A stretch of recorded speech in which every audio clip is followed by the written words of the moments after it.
بسم اللہ الرحمن الرحیم۔ نماز تہجد کا طریقہ کیا ہے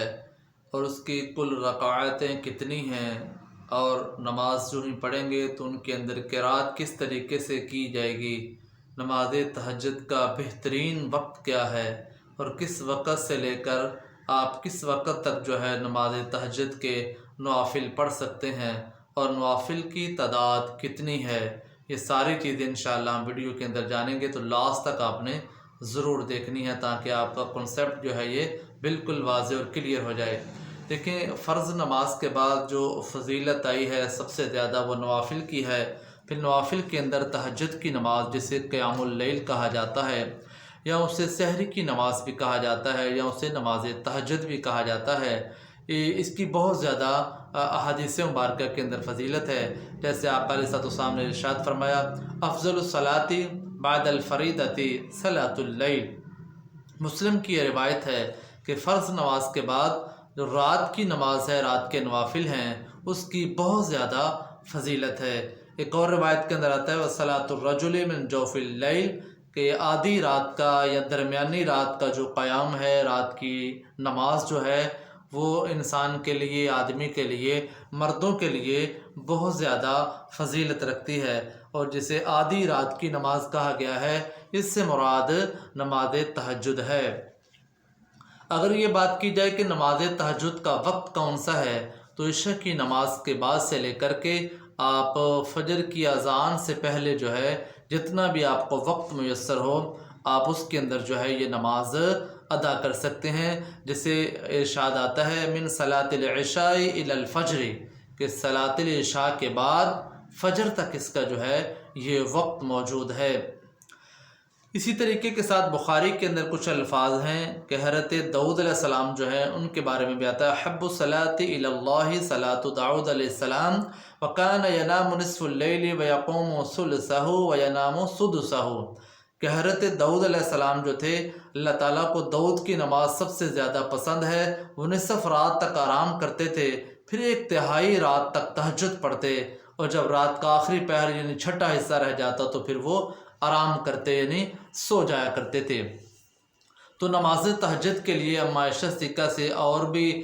صحابہ اکرام سے یہ روایات منقول ہے کہ آقا علیہ السلام تہجد کے لیے جب اٹھتے تو حضور اچھے طریقے کے ساتھ وضو فرماتے، پھر نماز تہجد کے نوافل جو ہیں یہ ادا کرتے۔ تو دو دو کر کے آپ جو ہیں نماز تہجد کے نوافل ادا کریں گے۔ جتنا بھی آپ جلدی اٹھے ہیں اور اذان سے پہلے جتنا آپ کے پاس وقت ہے، کم از کم اس کی تعداد جو ہے 2 رکعت ہے، اور آپ 8 رکعت جو ہے یہ پڑھیں گے تو آپ کی تہجد کی نماز جو ہے یہ ادا ہو جائے گی۔ اگلی بات قرات کی ہے کہ آپ قرات کے اندر کون سی صورتیں پڑھیں گے۔ اگر آپ کو کچھ صورتیں آتی ہیں، جیسے آپ کو صرف سورۃ اخلاص ہی آتی ہے، تو جی ہاں، اگر آپ کو صرف سورہ اخلاص قل هو اللہ احد یہی ایک صورت آتی ہے تو آپ یہ بھی ہر رکعت کے اندر اسے پڑھ سکتے ہیں، یہ بھی روایت کے اندر موجود ہے۔ اور دوسری بات یہ ہے، نماز تہجد جو ہے یہ وہ نماز ہے جس کے اندر قیام،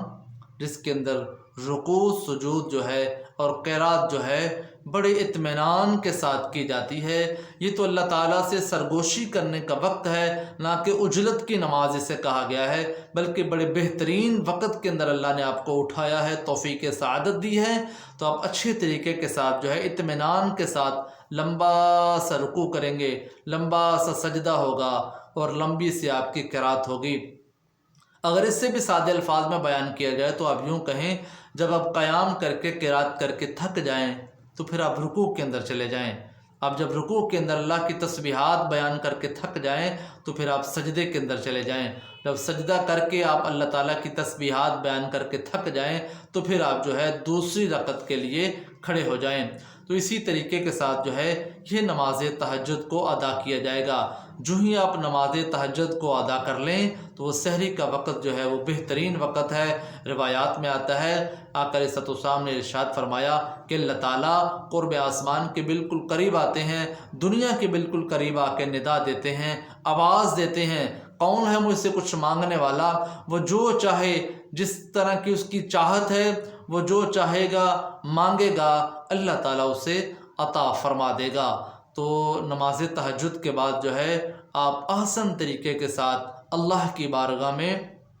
اپنے لیے، اپنی بہتری کے لیے، اپنے گناہوں کی معافی کے لیے، توبہ استغفار کے لیے، رزق کی کشادگی کے لیے، صحت و تندرستی کے لیے، اپنے گھر کے اندر وسعت اور برکت کے لیے، اپنے خاندان اولاد کی ہدایت کے لیے، اور ضرور اتنی لمبی دعا کریں کیونکہ وہ وقت قبولیت کا ہے۔ اللہ تعالیٰ توفیق سعادت عطا فرمائے۔